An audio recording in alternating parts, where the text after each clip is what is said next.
톡 쏘는 청량함, 대한민국에서 가장 사랑받는 맥주 카스와 함께하는 야구가 있는 점심 브런치. 안녕하세요. 전 진행을 맡은 토상현입니다. 제 옆에는 이성무 기자님 나와 계십니다. 안녕하십니까? 네, 안녕하세요. 자, 저희가 수요일인데 이제 이성무 기자님 모시게 됐습니다. 지금 안치홍 의원님도 그렇고 오늘 안경현 의원님도 그렇고 이제 일정이 좀 있으셔가지고 저희가 급하게 또 이제 이성무 기자님께 또 도움을 요청을 드렸는데 언제든지 준비돼 있습니다. 아, 네, 다행히도 네. 다행히도 또 이제 우리 이성무 기자님께서 이렇게 또 흔쾌히 나와주셔서 너무 또 감사하다는 말씀 또 전해드리도록 하겠습니다. 자, 지금 댓글에 오늘 아주 뭐가 핫한지 다 알 수 있는 그런 시간이었습니다. 저희가 이제 방송 시작하기 전에 쭉 이렇게 댓글창 살펴보는데 오늘이 감보아 선수 이야기가 이게 아주 지금 좀 이 뜨거운 감자가 된 것 같아요. 이제 좋았다, 희망을 봤다고 하시는 분도 계셨고 저거 뭐냐, 저 어떻게 된 거냐 이렇게 생각하시는 분도 있는데, 그러니까 저녁 스포츠 뉴스에 다 메인이 간부하더라고요. 맞습니다. 요거는 저희가 또 이따가 본편 주제 있을 때 또 당연히 저희가 또 준비를 해놨기 때문에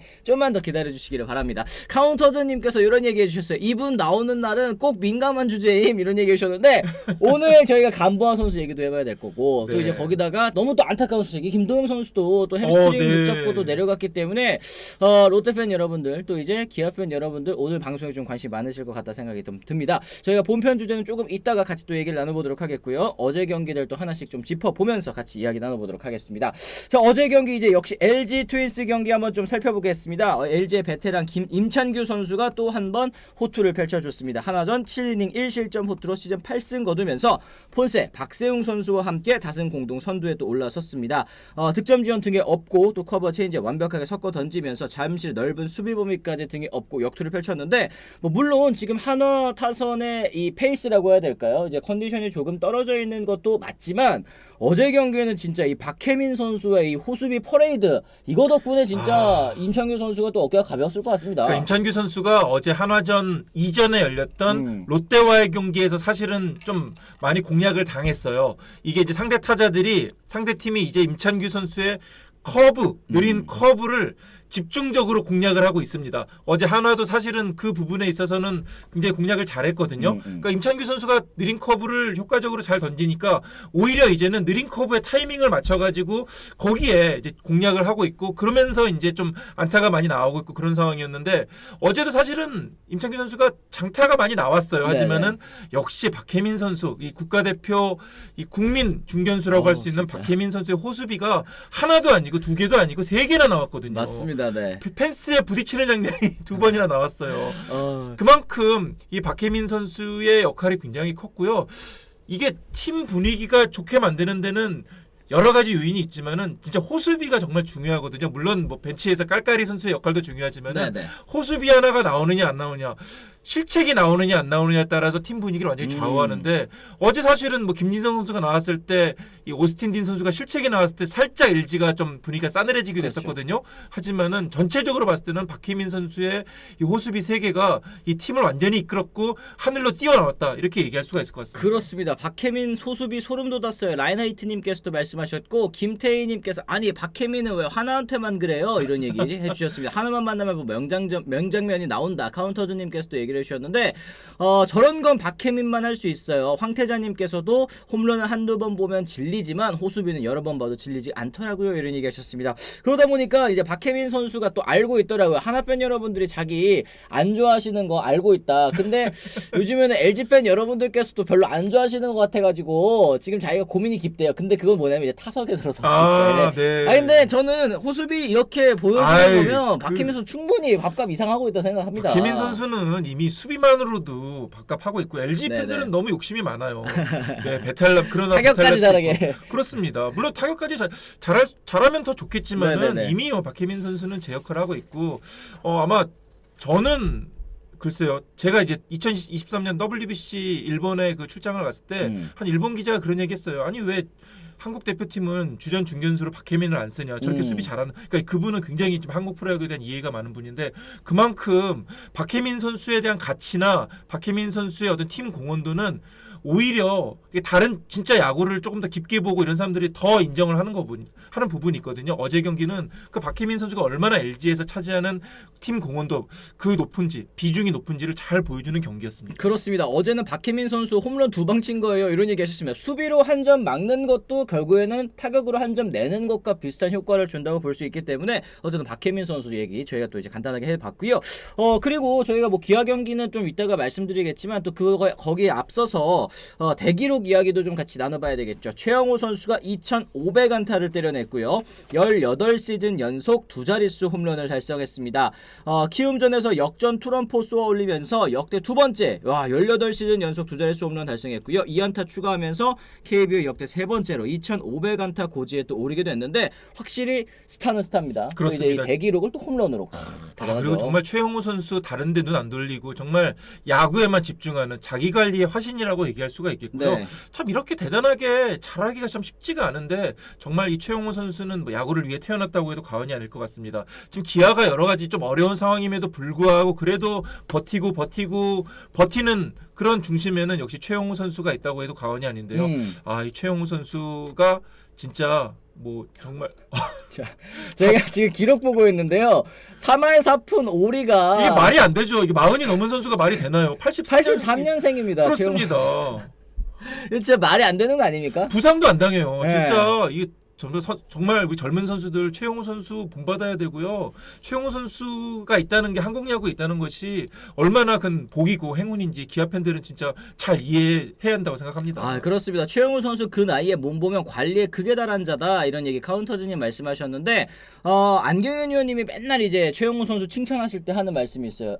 형우는 전성기 때나 지금이나 몸이 똑같다고. 근데 나이 먹으면은 이게 몸이 달라진대요. 어쩔 수 없이 달라지는데 그런 게 전혀 없고 스윙도 좋았을 때랑 계속 똑같이 나가기 때문에 이렇게 오래 잘할 수밖에 없다. 나이 들면은 자연스럽게 또 힘도 빠지고 몸도 달라지고 하는데 그런 게 안 보인다. 계속 오래 갈 것 같다. 이런 얘기를 하셨었거든요. 최영호 선수는 이게 보면은 조금 이제 비만처럼 보이지만 절대 그렇지 않고요. 정말 근육질 몸으로 딱 뭉쳐 있는 선수고요. 정말 진짜 가장 먼저 나와가지고 훈련할 때도 가장 먼저 나와가지고 앞장서서 이 분위기 이끌어가고 자기 훈련 열심히 하고 그런 선수거든요. 그리고 또 팀을 위해서도 굉장히 희생을 많이 해요. 지난번에 또 기아 타이거즈 티니핑인가요? 예, 맞습니다. 그 유니폼도 아이하고 같이 앞장서서 팀 홍보를 위해서도 입고 있고 최용호 선수가 그 유니폼을 입으니까 조금 안 어울리긴 하는데 하지만 아이하고 입으니까 너무 보기 좋더라고요. 그러니까 최용호 선수 정말 기아의 보배 같은 선수입니다. 그렇습니다. 또 거기다가 지금 뭐 수비를 나가는 날이 그렇게 또 많지는 않지만 어쨌든 이제 후배들이 좀 쉬어야 될 때 혹은 이제 부상에서 돌아와가지고 좀 컨디션 관리가 필요할 때는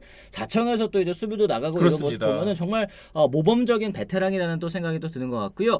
이글수리님께서 최영우는 기아 이적할 때부터 나이 많다고 했었는데 여전히 잘하는 거 보면 진짜 대단합니다. 이런 얘기 해주셨어요. 기아 이적할 때 그때가 이제 FA 100억 시대를 딱 열었던 그렇죠. 그 시기라고 생각이 드는데 그게 또 벌써 지금 몇 년이 흐른 겁니까? FA 진짜 모범 사례라고 봐도 좋을 것 같다. 네, 뭐 최영호 선수 뭐 오버페이였다 뭐 그런 얘기 많지만 지금 돌아보면은 오히려 완전히 염가였죠, 염가. 그러게. 완전히 가성비 최고의 활약을 펼치고 있고요. 저는 뭐 지금과 같은 자기 관리라면은 최소한 뭐 2, 3년 뭐 충분히 더 할 수 있지 않을까라는 생각도 해봅니다. 그렇습니다. 그리고 어제 경기 삼성 경기도 또 하나 더 짚어보고 저희가 이제 본편으로 한번 넘어가 보겠는데요. 이 르윈디 어떤 얘기, 어떤 거 보고 또 오셨습니까? 웃으셨습니까? 아니요, 간보아 자꾸 얘기. 간보아 어떻게 하냐고요. 좀만 기다려 보세요. 네, 간보아 선수 얘기도 저희가 하겠습니다. 그리고 리온 디아즈 선수가 2경기 연속 홈런으로 홈런 선두를 또 수석을 했습니다. 오늘 아침에도 오타니 선수가 시즌 20호 홈런 치면서 뒤늦게 좀 따라붙었거든요. 지금 어저께 그런 그 후원이 있었어요. 세계 홈런 1위 디아즈 이런 얘기 하셨는데 지금 오타니하고 디아즈하고 경쟁하고 있는 건가요? 그렇죠. 지금 21호가 이제 디아즈 선수고 오타니 선수가 오늘 20호를 또 때려냈는데 물론 이제 리그의 차이는 있겠습니다만 이 디아즈 선수의 타격감이 그만큼 또 뜨겁다라는 걸 말해주고 있는 것 같습니다. 어제 롯데전에서도 7회 우중간 투런포스와 올리면서 2경기 연속 홈런 시즌 21호 아치를 그렸는데요. 홈런 선두 자리를 굳게 지키면서 5월 반등과 함께 삼성 타선의 또 중심을 잡는 최근에 사실 삼성이 그렇게 타격감이 이 타선이 좋지 못한 상황이었는데 그렇습니다. 디아즈는 꾸준했었거든요. 디아즈가 확실히 이게 한국에서 생활이 이제 완전히 적응한 것으로 보이고요. 한국 생활이 굉장히 만족하고 있어요. 특히 또 한국에서 경기를 치르고 팬들이 이렇게 막 자기 이름 불러주고 막 디아즈 잘한다 이렇게 우쭈쭈 해주고 응원해주고 우쭈쭈가 아니죠. 그냥 정말 잘하니까 열광하는 거죠. 그러니까 디아즈 선수도 이게 또 중남미 선수 원래 뭐 다 그런 건 아니겠지만 어쨌든 디아즈도 굉장히 지금 완전히 달아올랐고 완전히 지금 뭐 텐션이 좀 하늘로 올라가 있어요. 지금 한국 생활을 굉장히 만족해하고 있고 그런 부분이 지금 생활적인 부분의 만족감이 경기장에서도 나타나고 있다. 이렇게 볼 수가 있습니다. 그렇습니다. 어쨌든 지금 말씀하신 것처럼 한국 생활에 만족하는 외국인 선수들 같은 경우에는 본인 성적만 떨어지지 않는다면 또 장수 외국인으로 또 이제 가는 경우들이 굉장히 또 많지 않습니까? 그러니까 디아즈도 본인이 잘 알아요. 이게 뭐 지금 메이저리그 돌아가서 더 큰 무대를 도전하기는 실질적으로 어렵다 이렇게 생각을 하고 있기 때문에 한국에서 최대한 오랫동안 선수 생활을 하는 게 목표고요. 본인도 인터뷰에서 그런 얘기도 했었고요. 그렇기 때문에 뭐 디아즈는 지금 굉장히 동기부여가 잘 돼 있는 상황입니다. 그런 만큼 뭐 삼성에서는 너무 복덩이 같은 선수죠. 그렇습니다. 크러시카리나님께서 딱 말씀해 주셨습니다. 팬들이 여권 반납해라 우스갯소리 하는 거 들었는데 팬들이 원한다면 그렇게 하고 싶다. 삼성에서 최대한 오래 머물고 싶다. 이런 얘기를 또 해주셨습니다. 이제 디아즈 선수가 이제 96년생이니까 이제 우리나라 나이로 했을 때 30인 거죠. 근데 그렇습니다. 뭐 미국 나이로 아까 만 나이로 했을 때는 아직까지 20대이기는 뭐 20대죠. 한데 네네. 이게 또 이 한국 무대에 굉장히 또 이 애착을 가지고 있는 만큼 또 쭉 오래오래 활약하는 것도 한번 기대해 볼 수 있을 것 같아요. 진심으로 정말 이 한국 생활을 좋아하고 삼성 팬들을 사랑해하고 있고 디아즈 선수만큼 이렇게 잘 적응하는 선수도 쉽게 찾아보기 어렵다 이렇게 얘기할 수 있겠습니다. 그렇죠. 카운터즈님 이렇게 다 해주는 리그가 없다네요. 의식주 얘기하셨는데 우리나라에선 사실 진짜 외국인 선수에 대한 그 케어 이것 참 완벽하지 않습니까? 그렇습니다. 사실은 이게 야구만 잘하면은요 돈 들어갈 일이 없어요. 뭐 먹고 사는데 전혀 지장이 없고요. 심지어 가족들까지 데려와가지고 살게 해주잖아요. 집도 좋은 거 제공하고 있고 사실은 이 우리나라 선수들이 외국 나갔을 때 가장 힘든 것이 집도 본인이 구해야 되지 뭐 여러 가지 생활 같은 거를 또 같이 해야 되지 그런 부분이 좀 많이 있는데 뭐 야구뿐만 아니라 배구, 농구 다 사실 외국인 선수들에게 한국 무대는 천국이죠. 그렇습니다. 어쨌든 디아즈 선수의 또 활약 계속 또 이어지기를 바라고요. 디아즈 선수의 또 이제 중심 딱 잡아주면서 삼성 타선도 좀 살아갈 기미를 또 보여준 것 같습니다. 자, 이렇게 해서 저희가 어제 했었던 경기들도 간단하게 한 번씩 살펴봤고요. 저희가 이제 여러분들 많이 기다리시는 주제 첫 번째 한번 또 이야기 나눠보도록 하겠습니다. 벌써부터 뭐 이런저런 이야기들이 또 많이 나오고 있고 별명도 뭐 여거저거 많이 생긴 것 같습니다. 같이 이야기 나눠보도록 하겠습니다. 저희 첫 번째 주제 들어가기 전에 여러분들 좋아요도 한 번씩 꼭 부탁드린다는 말씀 전해드리면서 곧바로 출발해보도록 하겠습니다. 자, 롯데의 새 외국인 감보아 선수 데뷔전에서 보여준 가능성과 숙제라는 제목으로 저희가 한번 준비를 해봤습니다. 감보아의 혹독한 데뷔전 그리고 벌써 아까 말씀드렸던 것처럼 여러 가지 별명이 생겼습니다. 감보아씨 내려봐요 뭐 것도 있고 여기 뭐 감바스도 있고 지금 여러분들께서 여러 가지 지금 얘기들을 많이 해주고 계시는데 롯데자이언츠의 새 외국인 투수 알렉 감보아 선수가 KBO 리그 데뷔전을 치렀습니다. 장점 분명했습니다만 약점도 뚜렷하게 보였던 등판이었는데요. 감보아 선수의 어깨에 걸린 게 굉장히 많았습니다. 롯데 입장에서는 어제도 저희가 주제 때 말씀드렸지만 지금 마운드가 흔들리고 있는 그런 상황이기 때문에 선발진에서 3, 4, 5선발 그중에 한 자리를 또 채워줄 감보아 선수가 어떤 모습 보여주느냐에 따라서 앞으로 시즌이 어떻게 흘러갈지도 좀 가늠할 수 있는 그런 분위기였는데 어제 경기 또 하나씩 좀 짚어보겠습니다. 어제 삼성전의 들판에서 4.2이닝 동안 5피안타, 볼넷 2개, 사구 1개 있었고요. 삼진 9개 잡으면서 4실점, 시속 150 중반대까지 치솟는 강속구 분명히 눈길을 끌었습니다. 그리고 때문에 삼성 타자들 처음에는 좀 당황하는 모습이 역력했는데 좋았었던 부분부터 한번 좀 얘기를 나눠보면 좋을 것 같아요. 어저께 경기 좀 어떻게 보셨습니까? 네, 일단 공이 정말 위력적이더라고요. 최고 구속 155km가 나왔고 빠른 공 대부분이 150km대 초중반 거의 찍었고 뭐 초반에 삼진 9개라는 기록에서도 나타났듯이 삼성 타자들이 쉽게 공략을 못했고 특히 왼손 타자들 삼성의 주축 타자들이 왼손 타자들이 많잖아요. 그렇죠.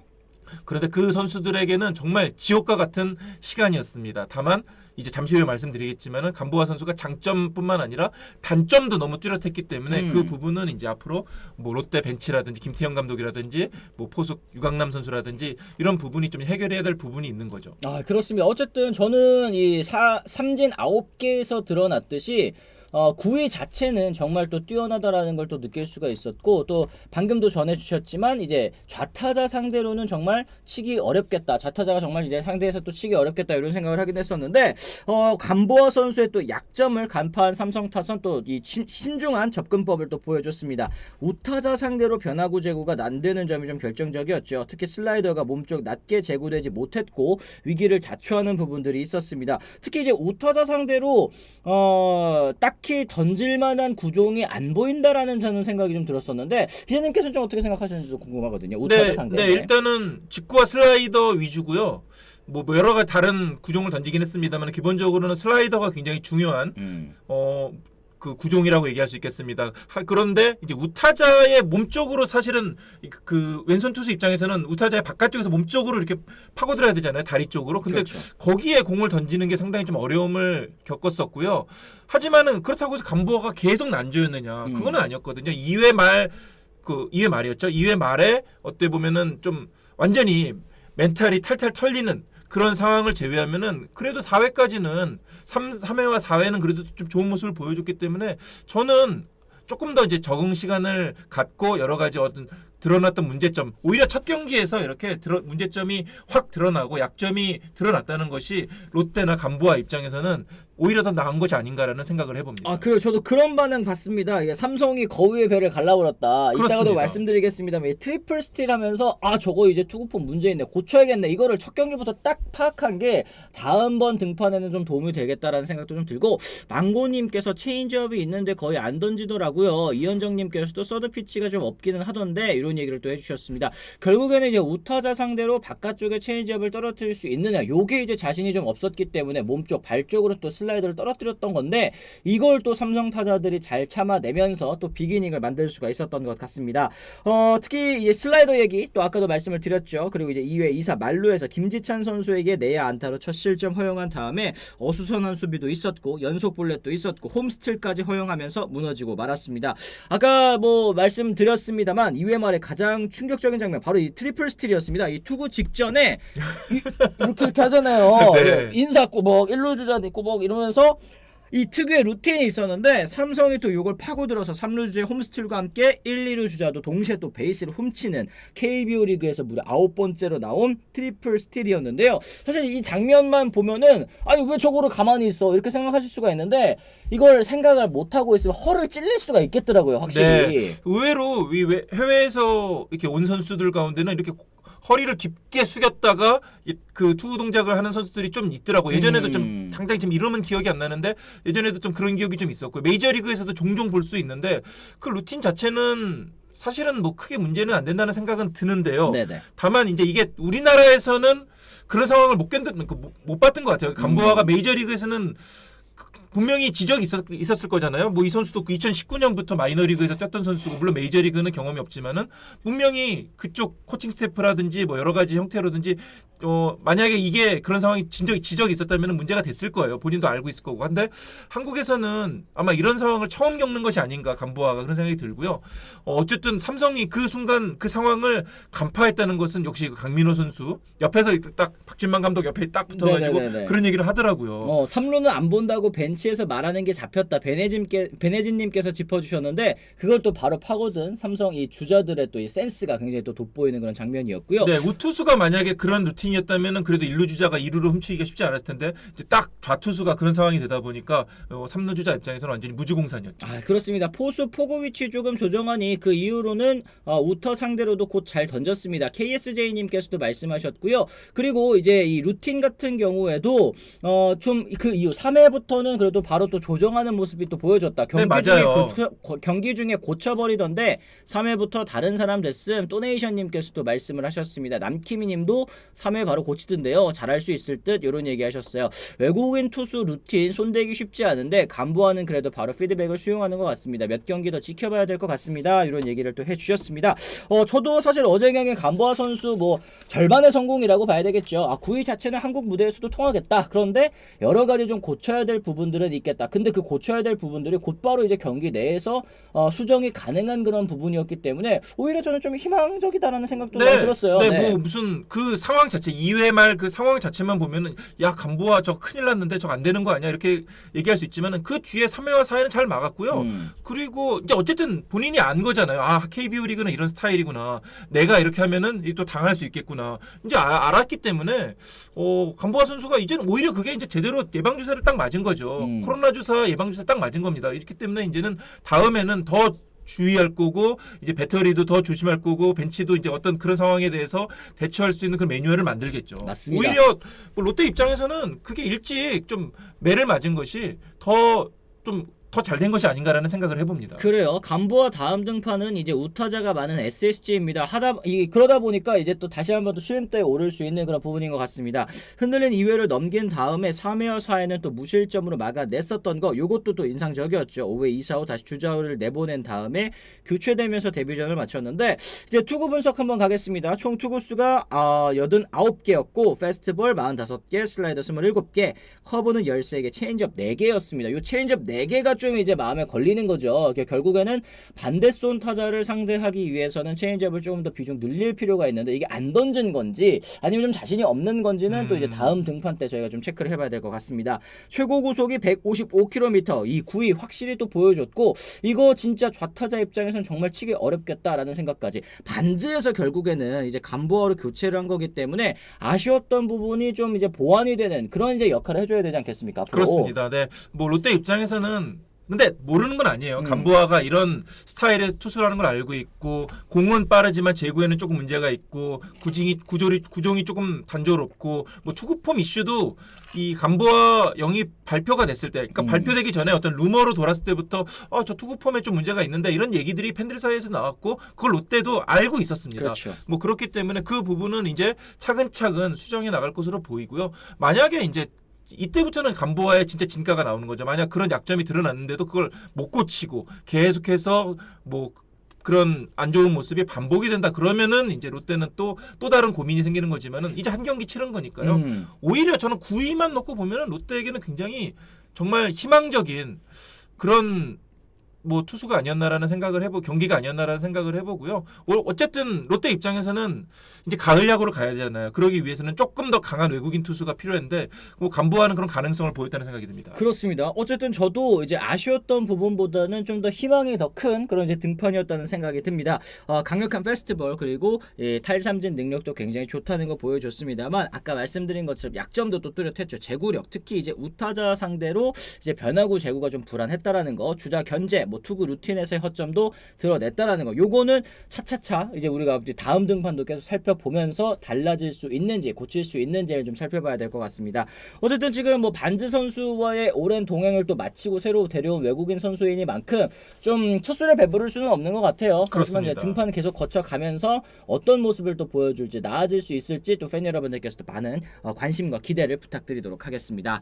자, 이렇게 해서 저희가 첫 번째 주제 좀 마무리를 지어보고요. 거기다가 그래요. 칼라바님 말씀처럼 어제는 또 나승엽 수비 실수가 경기를 망쳤죠. 이런 얘기도 좀 있었고, 그래도 삼진이 9개라는 건 강력한 공을 가지고 있다라는 부분이어서 저는 또 좋게 봅니다. 이런 얘기 하셨어요.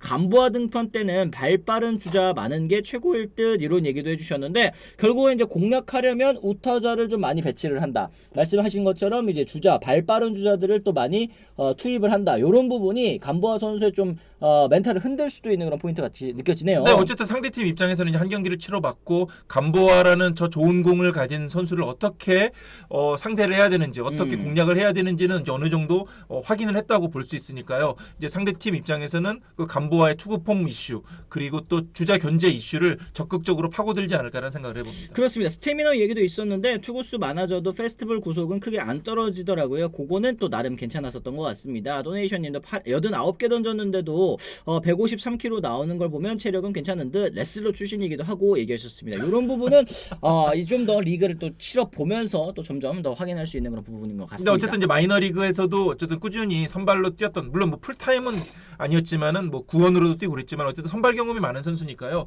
스태미너는 뭐 크게 문제는지 알까는 생각을 해봅니다. 그렇습니다. 어저께 사실은 제가 원래 선택하는 거, 이제 승패 예측 원래는 제가 롯데를 선택을 하려고 했었었는데, 팬 여러분들께서 지금 시청하고 계신 분들께서 도네이션을 계속 써주셨어요. 도네이션 계속 써주시면서 제발 삼성 좀 가달라, 삼성 좀 가달라 이렇게 얘기하신 분들이 좀 계셨는데, 네. 그리고 이제 김동현 기자님께서도 어저께 롯데를 먼저 찍으신 거예요. 그리고 거기다 김동현 기자님이 삼성 담당 오래 하셨잖아요. 삼성의 그 타선에 낯가림이 심하다. 특히 이제 좌완 처음 보는 외국인이다. 이런 무조건이다. 이러셔가지고 이거 의미 있는데 했는데, 그래서 저도 이제 롯데를 저도 원래 생각을 하고 있었는데, 이제 후원도 있고 네네. 또 그러다 보니까 제가 반대로 갔어요. 제 네네. 원래 생각이 롯데였는데 반대로 가니까 또 맞는 거예요. 참 이거 어떻게 하면 좋니? 이거 정배로 안 가니까 맞춘다 이런 얘기도 했는데 제가 그래서 이제 자주 맞추고 싶다면 제가 원래 생각해 왔었던 거랑 반대로 가야지만 좀 맞출 수 있지 않을까 이런 생각이 좀 들기는 합니다. 네.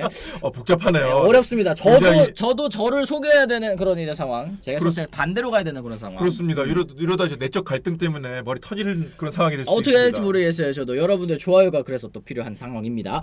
박진만 감독이 이군하는 경기 보고 야구했다네요. 약점을 봤대요. 이런 얘기해 주셨는데 이렇게 또 빠른 분석이 됐다라는 게 결국에는 감보아 선수 공략에 성공할 수 있었던 그런 부분인 것 같아요. 네, 이게 이 부분도 이제 KBO 리그의 특징이라고 할 수 있겠죠. 그렇기 때문에 감보아도 이제는 어떻게 보면은 본인도 알았을 거예요. 아, 이게 만만치 않은 리그구나. 특히 내가 다 조금만 더 약점을 보이면 탈탈 털릴 수 있구나. 이거를 좀 확실히 느꼈기 때문에 이제 그 부분에 있어서는 김태형 감독이 워낙 또 노련하지 않습니까? 그렇죠. 포수 출신이고 사실은 이런 또 전력 분석에 있어서는 김태형 감독도 누구에 뒤지지 않으니까 또 이렇게 한번 어떤 대책을 가지고 나올지 지켜보는 것도 너무 재밌을 것 같습니다. 그렇습니다. 제가 드디어 이제 10승을 달성을 했는데 요거를 또 이제 기세를 이어가지고 또 11승, 12승 계속 쭉쭉 나갈 수 있을지 오늘 경기도 저희가 같이 또 이야기 나눠보도록 하겠습니다.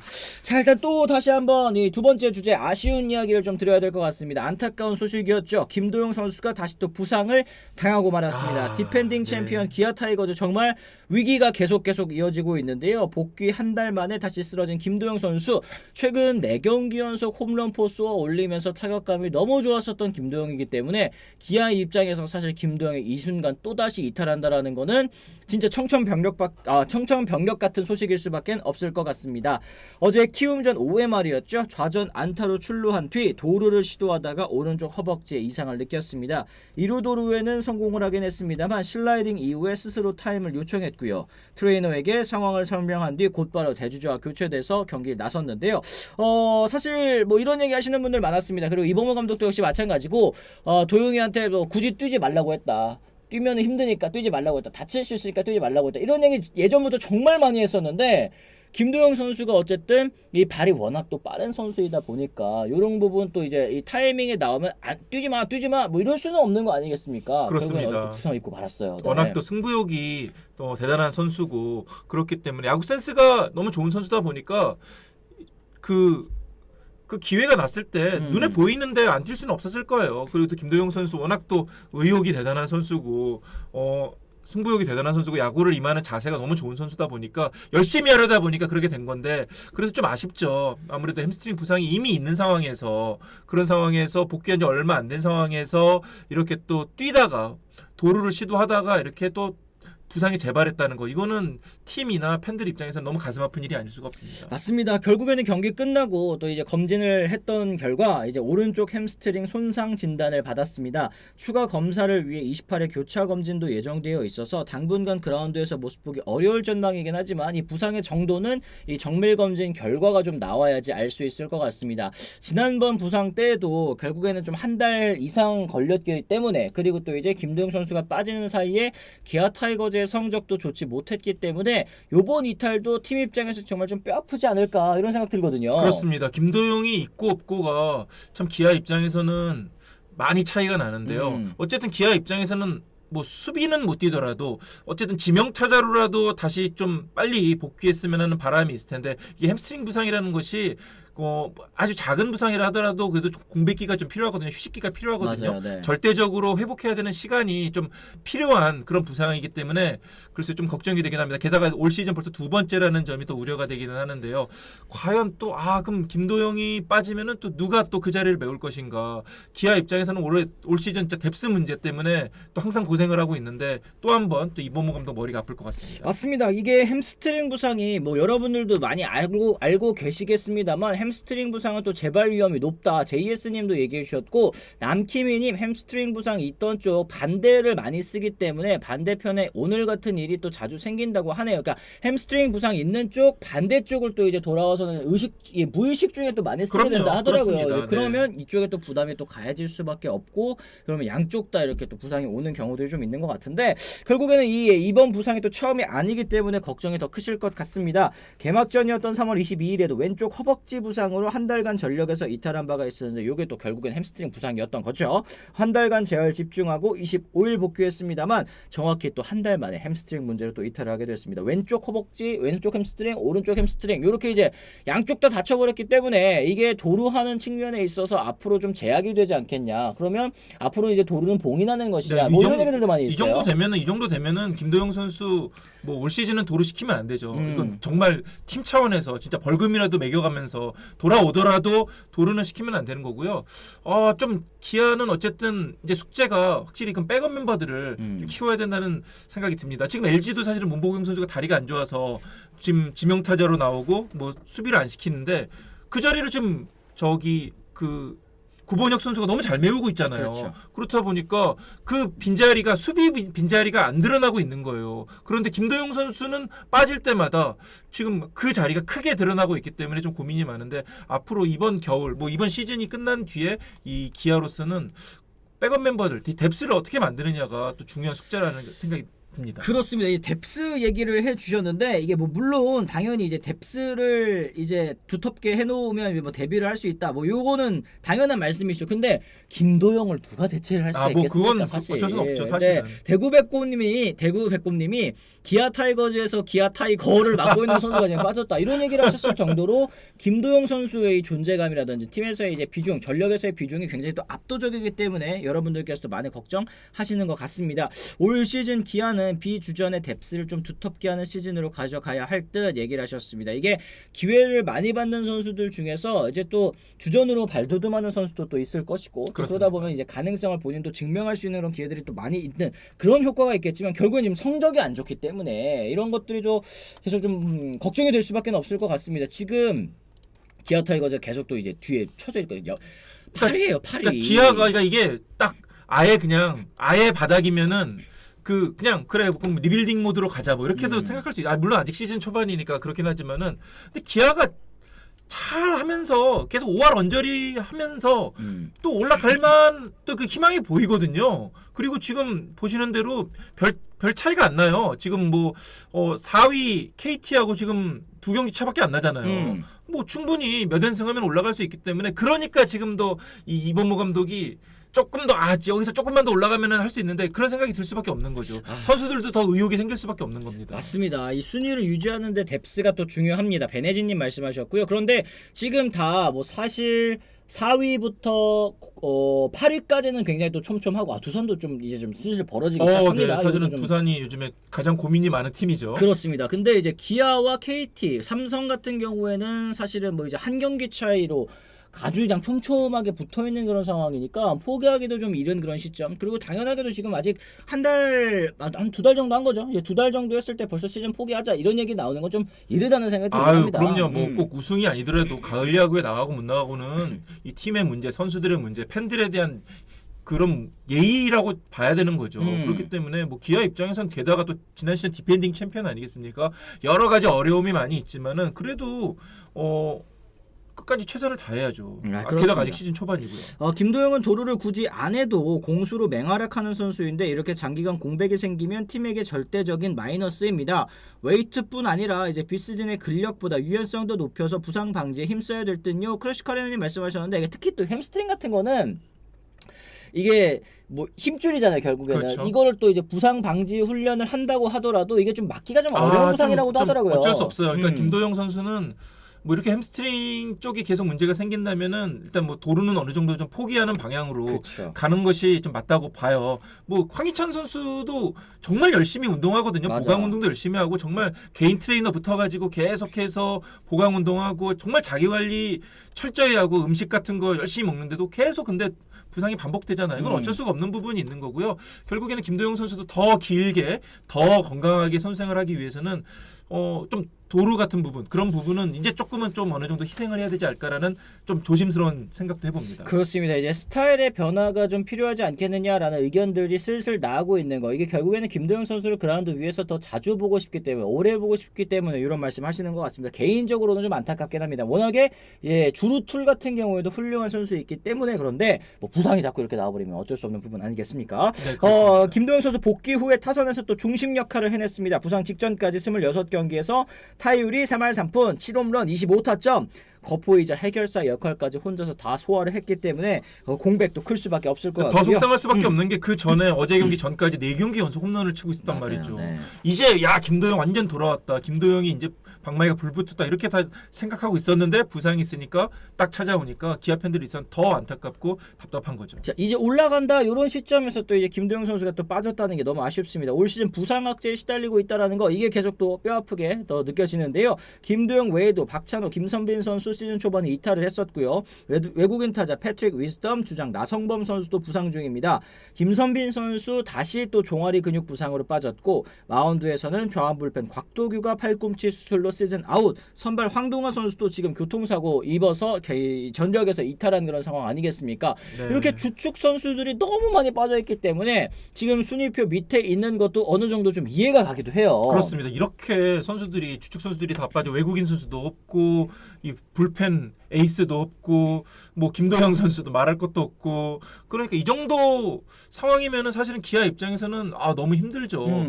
특히 뭐 그래요. 뭐 박찬호, 뭐 김선빈, 김도영 이런 주축 선수들의 부상은 지난 시즌에 좀 무리해서 그런 부분이 있다고 치더라도 황동화 선수 교통사고는 진짜 이거는 너무 안타까운 알벼락이죠 진짜. 그렇습니다. 뭐 곽도규 선수도 뭐 그렇다 뭐 작년에 많이 던졌으니까 뭐 그렇다 뭐 이렇게 치더라도 어쨌든 올 시즌은 좀 어쨌든 그 성적만 너무 바라보지 말고 좀 관리도 병행하면서 그런 시즌이 돼야 되지 않을까라는 생각도 좀 해봅니다. 물론 뭐 기아 팬들 입장에선 뭐 속편한 소리 하고 있네 이렇게 얘기할 수도 있겠지만 그러다 보니까 제가 느끼는 거는 요즘에 기아 팬 여러분들께서 야구 콘텐츠 관련해서 보기 별로 안 좋아하신다라는 느낌도 들어요. 원래 기아 팬 여러분들은 팀이 좋을 때나 나쁠 때나 이제 항상 이제 자리를 지켜주셨던 진짜 충성심 높은 그런 팬들이신데 올 시즌에 돌아가는 게 너무 진짜 억가라고 하죠. 이 억가가 심하다 보니까 올해는 안 될런갑다 이러면서 그냥 안 보시는 분들이 점점 늘어나고 있다는 느낌도 좀 들기는 합니다. 네, 그리고 저는 미신을 믿진 않지만 뭐 이렇게 주축 선수들이 줄줄이 부상을 당하면은 이거 굿이라도 해야 되나, 뭐 파묘라도 해야 되나, 뭐 그렇게 생각하실 수도 있을 것 같아요. 그렇습니다. 확실하게 지난 시즌보다 다른 게 기아 팬분들 채팅이 확실히 줄어들었습니다. 이런 얘기도 채팅창에서도 여러분들도 느끼시는 것 같아요. 그리고 이제 시청률에서도 실제로 한화가 올 시즌에는 기아를 평균 시청률을 또 넘어섰다고 하니까 저는 기아가 평균 시청률 1위 놓치는 거 본 적 없거든요. 그러니까 올해는 확실히 좀 기아 팬 여러분들의 또 실망감 혹은 이제 허탈한 이런 마음들이 또 느껴지는 것 같다. 그러니까 그냥 못하는 게 아니라 그냥 부진한 게 아니라 이렇게 아프니까 선수들이 아프니까 팬들 입장에서 더 보기가 불편하고 좀 안타까울 수밖에 없다는 생각은 듭니다. 분명히. 그렇죠. 네. 결국에는 이제 김도영 선수의 이탈 팀 공격력과 분위기를 모두 끌어올릴 수 있는 핵심 선수가 빠졌다라는 뜻이겠죠. 이번 부상이 얼마나 길어질지 또 그 사이 기아가 어떻게 버티고 있을지가 시즌 중반 흐름을 좌우할 변수가 아닐까 생각을 해봅니다. 오늘 어쨌든 저희가 재미나는 승패 예측도 같이 이어가 봐야 되겠습니다. 키움 대 기아 경기로 준비를 했고요. 키움의 선발 투수는 김현주 선수, 기아 선발 투수는 이제 양현종 선수입니다. 김현주 선수는 10경기에서 1승 1패 5.11의 평균 자책점, 기아 선발 양현종 선수는 10경기 3승 4패 4.61의 평균 자책점인데요. 사실은 뭐 오늘 경기 같은 경우에는 뭐 반골 뭐 어쩌고저쩌고 이런 거는 둘째 치고, 그리고 이제 키움 팬 여러분들께서 계시다면 이제 죄송하지만 키움 경기가 나오면 요 날은 제 승률 관리하는 날입니다. 적중률 관리하는 날입니다. 이러면 안 되는데 이 기아 쪽으로 손이 갈 수밖에 없단 말이죠. 그죠? 기아 선택하시는 거죠? 네네, 전 기아 가겠습니다. 네, 뭐 기자님도 괜히 저랑 이제 반대로 가겠다 생각하면 소신대로 가세요. 근데 이제 키움이 지금 7연패죠? 네. 이거 어떡하면 좋냐. 나 8연패군요. 8연패입니다. 네. 지금 키움의 토종 선발 투수 가운데 뭐 하영민 선수가 그래도 뭐 잘하고 있지만은 그래도 좀 젊은 투수들 가운데는 김현주 선수가 요즘엔 좀 가능성을 보여주고 있어요. 네네. 그래도 좀 이왕이면 다르게 가야 좀 이게 이 예상이 재밌지 않겠습니까? 그래요. 그래서 오늘은 키움이 8연패를 끊지 않을까. 그 야구라는 스포츠가 그래도 아무리 못하는 팀도 10번 하면은 3번은 이기는 게 물론 뭐 시카고 화이트삭스 같은 팀도 있지만은 10번 하면 3번을 이기는 게 그래도 야구 아니겠습니까? 근데 지금 키움 승률이 10번 하면 2.5번 이기는데요. 그러니까 이제 이길 때 됐다. 이제 이길 때 됐다. 이제 그렇기 그래요, 때문에 그래요. 오늘은 키움을 좀 응원하는 마음을 가지고 애정하는 마음을 가지고 좀 예상을 해보겠습니다. 그렇습니다. 어제 키움 나름 잘했습니다. 요번에 키움 이기면 덜덜덜 또 이런 얘기 해주셨는데 기아는 또 신인 낯선 투수에게 낯가려요. 이런 얘기도 또 있기는 있습니다. 근데 뭐 김현주 선수가 아주 낯선 투수는 또 아니니까요. 그래요. 키움 그래도 어제는 뭔가 좀 다르던데요. 이제 홈밀크님 말씀하셨는데 이성무 기자님께서 오늘 또 키움을 골라주셨고요. 저는 이제 원래대로 제 생각대로 그냥 기아 한번 가보도록 하겠습니다. 저번에 뭐 이제 한화의 연승을 막은 도반꿀인데 키움 연패도 막을 수 있을지 이런 얘기 또 해주셨는데 승률 2할 오픈인데 8연패 중이면 이길 때 되기는 했네요. 이런 얘기 망고님께서도 말씀을 하셨습니다. 기자님 승률 포기하고서라도 키움 찍으신다. 근데 요럴 때 또 맞을 수도 있기 때문에 네. 여러분 또 오늘 경기 또 많은 관심 부탁드리도록 하겠고요. 기아 입장에서도 이제 김도영 선수가 또 이탈한 경기 그 경기에 또 승률 장식을 했고 또 이제 3연전에서 또 이제 뭔가 성과를 가져갈 수 있다면 그래도 좀 한숨 돌릴 수 있는 그런 시리즈가 될 수 있지 않을까 생각을 좀 해봅니다. 자 이렇게 해서 저희가 오늘도 역시 여러분들과 함께 40분 동안 이제 어제 있었던 이야기들 또 같이 나눠봤습니다. 오늘 뭐 저희가 감보아 선수 얘기도 나누고 또 이제 김도영 선수의 또 부상 이탈 이야기도 좀 나눠봤습니다. 좀 민감한 주제 또 이제 안타까운 그런 주제들이 또 있었는데 오늘도 역시 또 이제 가득가득 또 채워주신 또 이성훈 기자님 너무 감사드립니다. 김도영 선수는 좀 건강한 모습으로 이게 사실 뭐 특정 팀 뭐 선수 특정 팀 팬을 위해서가 아니라 이제 한국 프로야구의 그렇죠, 어디 보면은 보물 같은 선수거든요. 네네. 이렇게 좀 아프지 말고 좀 건강하게 꾸준히 활약해서 또 팬들과 만났으면 좋겠다는 그런 바람을 또 전해보고 싶습니다. 그렇습니다. 김도영 선수 또 부상 이 정밀 검진 결과 나오면 아마 저희가 또 내일 오프닝 때도 같이 언급해드릴 수 있지 않을까 생각을 합니다. 부디 또 큰 부상이 아니기를 또 기원을 하면서요. 저희가 오늘 방송은 좀 마무리를 지어보도록 하겠습니다. 지금까지 시청해주신 분들 모두 감사합니다. 고맙습니다.